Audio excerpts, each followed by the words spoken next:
Mark here.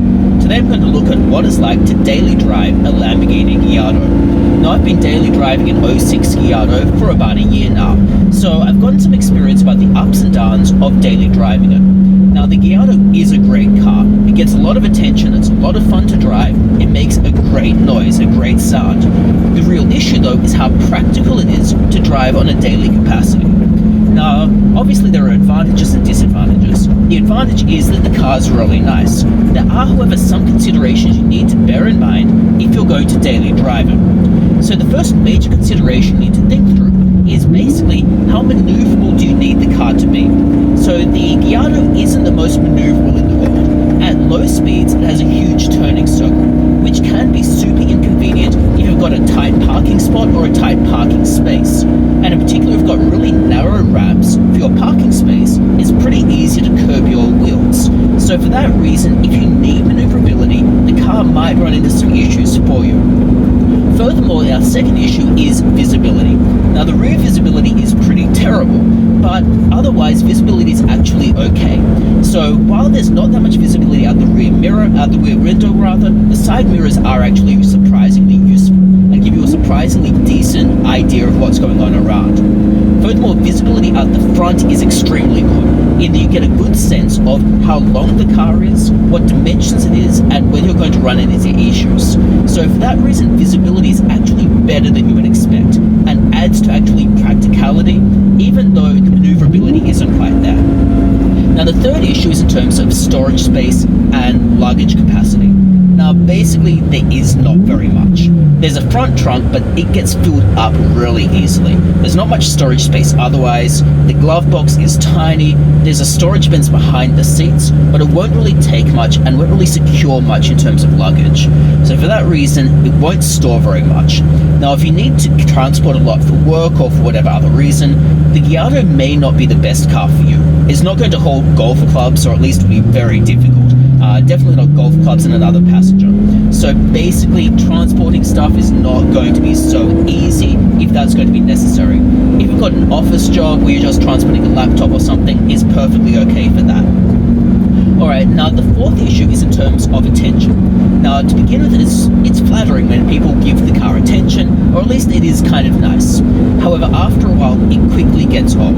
Now the reason for that is you become concerned about whether people are going to accidentally damage the car when they're just looking at it in parking spots. And that is a bit of an issue because it makes you kind of paranoid. No one wants to pay the insurance excess, no one really wants to have to go through the bother of dealing with it when someone damages the car. So that is always a bit of a deterrent when you take it out. And you have to think through, well, is this car just going to be a bit annoying to deal with in that respect? Now, this hasn't been too much of a problem, but I can envisage it being some issues in some situations. So just bear that in mind if you feel like it's going to attract too much unwanted attention. Now, related to that is the issue of the sound. Now, I think the sound is great, but obviously we've got neighbors who are going to be annoying about it. Again, bear that in mind. Now, to my mind, if the neighbor is annoying about the sound of the car, then that's kind of their problem. But for some other people, they might want to consider it differently. You need to bear that one in mind when you're considering the car. Now, the major issue when people are thinking about practicality, though, is really going to come down to expense. Now, we need to bear in mind that if you're daily driving it, the actual expenses you incur won't be that much more than if you just drive it on a weekend or something. It's really going to depend on the kilometers you drive and how you drive. So you need to bear that one in mind. Now the issue, of course, is how expensive is it to maintain regardless. Now that is really going to vary car to car. And basically if you buy a worse condition Gallardo, you're going to have more repair bills. That's not surprising. So in my case, my car had a check engine light when I bought it. Now that was, and I found out it was, due to the aftermarket exhaust. So it wasn't a big issue, but I had to spend money on another sensor to deal with the lack of a catalytic converter due to it being straight packed. So of course there were some issues there. If you buy a good condition Gallardo that has been kept up, then your expenses won't be that high. Your service expenses won't be that high necessarily either, because they're not necessarily the most expensive cars to service. The the replacement things on the car won't necessarily be that much worse than, say, a Porsche, particularly if you go to an aftermarket dealer or an aftermarket mechanic.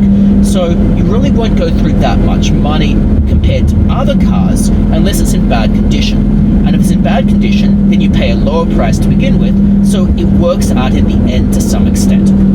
So just bear in mind those costs. So in my case, I had to go through several costs. So one of the big ticket costs, of course, was that sensor to rectify the check engine light. I had other costs in terms of oil gaskets, some other costs in terms of the e-gear sensors. Now in terms of servicing, I found the costs to be pretty similar to when I serviced the Porsche Cayenne, or Cayman rather, that I had, and also the servicing for my Porsche Cayenne, which I also do have, which I drive actually less frequently than the Gallardo. So these servicing costs actually are pretty similar. Now, they will differ a little bit, there'll be some different costs here and there, but I wouldn't say it's a major differentiator between the two. So I wouldn't be too concerned about upkeep costs. The main issue that will arise is if you drive the car badly / drive it very hard or a lot, you might end up with wear to the clutch. That's a common issue with Gallardos. When I bought mine, that was actually one of the strong points. The clutch had recently been replaced.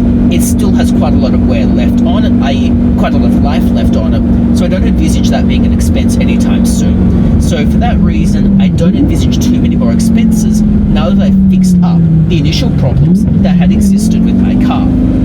So those are the main considerations you need to bear in mind. Considerations in terms of practicality, so storage, visibility, some of the attention issues that arise, and also the costs that arise. Now, in terms of other ancillary costs, we're looking at consumables and things, so tires, fuel, etc. Honestly, if you're buying a Gallardo, you're probably not concerned about fuel consumption. I certainly wasn't. I honestly don't really know what my fuel consumption is. It doesn't strike me as that expensive, to be honest, but it's a Lamborghini. It's not going to be fuel efficient. And you will go through expenses on tires. The tires are expensive to replace, but again, that's not something you would be surprised about necessarily. It's normal for a sports car. To put it in perspective, I have replaced a couple of tires. It didn't cost me any more than replacing tires on the Porsche Cayman that I had a little while back. So those consumables aren't any more expensive than other sports cars. So basically, in short, having daily driven this car, I'm satisfied with it. It's quite useful as a daily driver. There are some issues in terms of maneuverability in tight parking spots, but the visibility is generally adequate. The storage space for me is adequate because I only ever need a laptop.